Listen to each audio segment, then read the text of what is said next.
ಎಲ್ಲರಿಗೂ ನಮಸ್ತೆ ಸ್ನೇಹಿತರೆ, ನಾನು ನಿಮ್ಮ ಆಕಾಶ್ ಮಂಡಲ್. ಸ್ನೇಹಿತರೆ, ಇವತ್ತಿನ ಭದ್ರಾ ಡ್ಯಾಮ್ ವಾಟರ್ ಲೆವೆಲ್ ಎಷ್ಟೇ ಅಂತ ನೋಡ್ಕೊಬರೋಣ. ಅದಕ್ಕಿಂತ ಮುಂಚೆ ನೀವು ನಮ್ಮ ಚಾನಲ್ನ ಸಬ್ಸ್ಕ್ರೈಬ್ ಆಗಿಲ್ಲ ಅಂದರೆ ದಯವಿಟ್ಟು ಸಬ್ಸ್ಕ್ರೈಬ್ ಮಾಡ್ಕೊಳ್ಳಿ, ಹಾಗೆ ವಿಡಿಯೋನ ಶೇರ್ ಮಾಡಿ.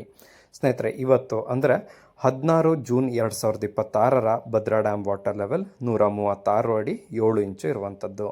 ನಿನ್ನೆ ಎಷ್ಟಿದೆಯೋ ಅಷ್ಟೇ ಇದೆ. ಅಂದರೆ ಭದ್ರಾ ಡ್ಯಾಮ್ನ ಟೋಟಲ್ ಕೆಪಾಸಿಟಿ 186 ಅಡಿ ಇದೆ.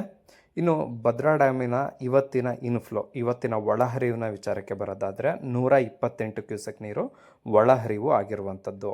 ಇನ್ನು ಭದ್ರಾ ಡ್ಯಾಮ್ನ ಔಟ್ಫ್ಲೋ ಹೊರಹರಿವಿನ ವಿಚಾರಕ್ಕೆ ಬರೋದಾದರೆ 441 ಕ್ಯೂಸೆಕ್ ನೀರು ಹೊರಹರಿವು ಆಗಿರುವಂಥದ್ದು. ಇನ್ನು ರೈಟ್ ಬ್ಯಾಂಕ್ ಚಾನಲ್ ಮೂಲಕ 120 ಕ್ಯೂಸೆಕ್ ನೀರು ಹೋಗ್ತಾ ಇದ್ದರೆ, ಲೆಫ್ಟ್ ಬ್ಯಾಂಕ್ ಚಾನಲ್ ಮೂಲಕ 60 ಕ್ಯೂಸೆಕ್ ನೀರು ಹೋಗ್ತಾ ಇದೆ.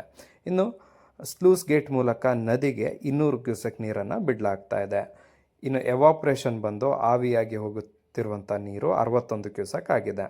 ಇನ್ನು ಲಾಸ್ಟ್ ಇಯರ್ ಇದೇ ದಿನಾಂಕದಂದು ಭದ್ರಾ ಡ್ಯಾಮ್ನ ವಾಟರ್ ಲೆವೆಲ್ 144 ಅಡಿ 9 ಇಂಚು ಆಗಿತ್ತು. ಇನ್ನು ಲಾಸ್ಟ್ ಇಯರ್ನ ಒಳಹರಿವು ನೋಡೋದಾದರೆ 5417 ಕ್ಯೂಸೆಕ್ ನೀರು ಲಾಸ್ಟ್ ಇಯರ್ ಒಳಹರಿವು ಬಂದಿತ್ತು. ಹಾಗೂ ಹೊರಹರಿವಿನ ವಿಚಾರಕ್ಕೆ ಬರೋದಾದರೆ 1170 ಕ್ಯೂಸೆಕ್ ನೀರನ್ನು ಹೊರಹರಿವು ಹಾಕಲಾಗಿತ್ತು. ಇದು ಇವತ್ತಿನ ಭದ್ರಾ ಡ್ಯಾಮ್ನ ಮಾಹಿತಿ. ಇದೇ ರೀತಿಯ ಮಾಹಿತಿಗಾಗಿ ನಮ್ಮ ಚಾನಲ್ನ ಸಬ್ಸ್ಕ್ರೈಬ್ ಮಾಡಿ ಸ್ನೇಹಿತರೆ. ಧನ್ಯವಾದಗಳು.